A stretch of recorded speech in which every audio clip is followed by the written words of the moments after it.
Let's take you back now to one of our top stories on the Midday View this hour. The Public Servants Association has reached a deadlock with government over the public servants' wage increase. Government is now offering a 1.5% increase as well as a cash gratuity of 978 rand per month. But the PSA wants a 7% salary increase, and it claims to have been excluded from wage talks between unions and government. Public Service and Administration Minister Senzo Mchunu says the PSA walked out of this process. The PSA's Reuben Maleka joining us now. Dr. Maleka, good afternoon. Welcome to the Midday View. Why did you walk out of this process that's currently underway as the PSA?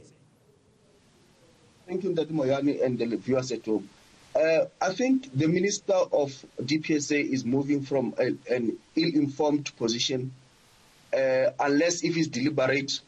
But you'll recall that also towards the end of April, COSATU and one of its affiliates now has already even called for his dismissal as the minister for this difficult portfolio that we feel that really indeed is too heavy for him.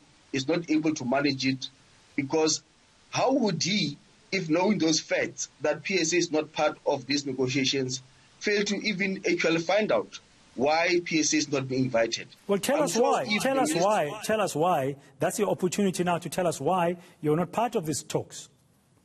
Yes, the PSA never walked out of that process. On the day of the 11th of May, when you launched a dispute, is when that the employer was caucusing, and all labor did not participate in that day, because even the chairperson of labor left the premises because we thought that the employer is in the process of consulting. The PSA is ready. The PSA was willing to go and attend each and every session. As we speak right now, all the sessions that have continued, we never received an invitation. The constitution of the PSCBC requires the General Secretary of the Council to invite parties to a meeting. We were never invited to a meeting. Have you tried to find out why you were not invited? Have you tried to find out why you were not invited instead of just sitting and waiting? Because it's important that you represent the interests of your members.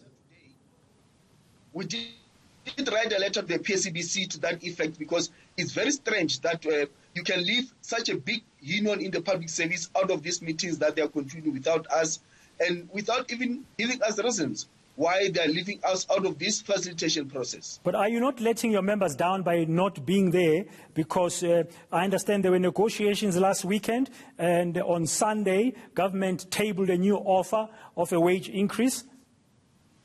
We are not letting the members down. We have not been invited. And the fact that we are not there, I'm sure the employer took advantage that PSA is not there, then we can give little that we can give, and the unions that are there will be excited. But the 1.5 that was given means nothing, is rejected. It cannot make any sense that the employer can give us something that you already have, because the 1.5 is already the policy in terms of the performance assessment that public servants will get 1.5 pay progression annually. So it's not an offer, it's not something that should make anyone excited about it. Dr. Maleka, there's a table that's available for you to sit around. Will you rejoin that table now? Look, at any time we are available 24/7. We are ready at all times. We are willing to negotiate. But you are not there. But you are not there. Being ready at all times does not mean you are there. Will you rejoin the negotiations on behalf of your members? Yes, if you are not invited in terms of the constitution of the PSCBC, how would you know that people are meeting? Because we don't just hear rumors that people are meeting, then we run to that meeting. There's a process of respect, or the process that should be followed to invite parties to a bargaining table. And we are ready when we are invited. We are ready to engage and make sure that we find solution. But if there's this deliberate act of excluding PSA, we cannot be able to know that they are meeting somewhere in the corners. Why would they deliberately exclude you as an important member of the public service and administration sector? Because your union is an important stakeholder. Why would they exclude you deliberately? I think that question is very good, but it needs to be directed to the PSCBC, the employer, and the unions that were involved in those corners of the night without the PSA. So have you Have you tried to write to that organ of yours to say, why are you not inviting us, and have they responded to you? And are you accusing the other unions of taking part in secret meetings, as you say they are meeting in dark corners? Look, at any time that when there's a PSAPC meeting, one has to receive an invite. And we're not saying that those unions must speak for us.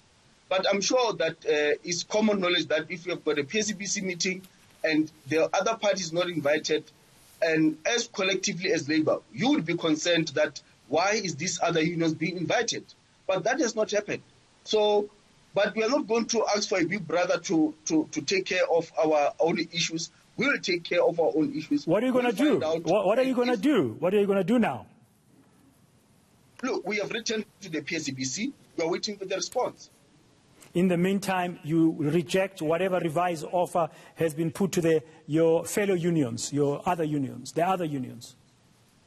Look, that thing is an insult. It's not even an offer. I don't think there's any sensible union that can go to members and say they have an offer.